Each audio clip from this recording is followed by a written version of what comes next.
स्वाभाविक रूप से जब इस प्रकार की परिस्थिति होती है, जब सत्ता हाथ से निकल रही है, ये दिख रहा होता है, तो उनका विचलित होना स्वाभाविक है। इसलिए 15 महीने में ही सरकार तार-तार हो गई, बिखर गई। विधायक मंत्रियों से, मंत्री मुख्यमंत्री से, कार्यकर्ता, कांग्रेस पार्टी का नेतृत्व सारा का सारा नाराज हुआ पड़ा है।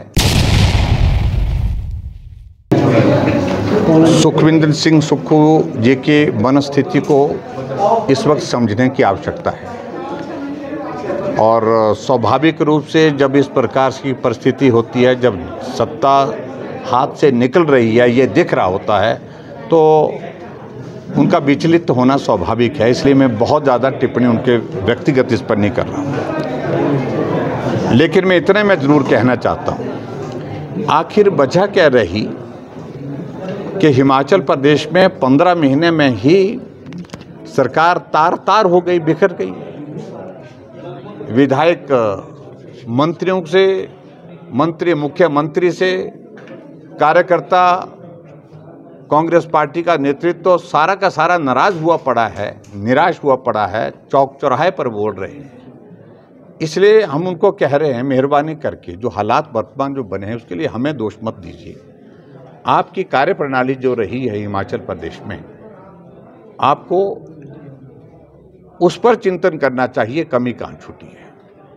आपकी कांग्रेस पार्टी की अध्यक्षा प्रेस कॉन्फ्रेंस करके कहती है कि कार्यकर्ताओं के काम नहीं हुए, लोगों के काम नहीं हुए, विधायकों की बात सुनी नहीं जाती है, ऐसे में चुनाव लड़ने की परिस्थिति नहीं रही है, मैं चुनाव नहीं लड़ूंगी। ये हमने कहा क्या?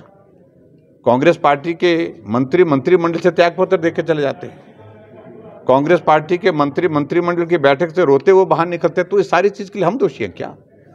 और आखिरकार कांग्रेस पार्टी के विधायक भारतीय जनता पार्टी के राज्यसभा के लिए कैंडिडेट की वोटिंग में समर्थन कर डालते हैं, कौन है उसमें दोषी?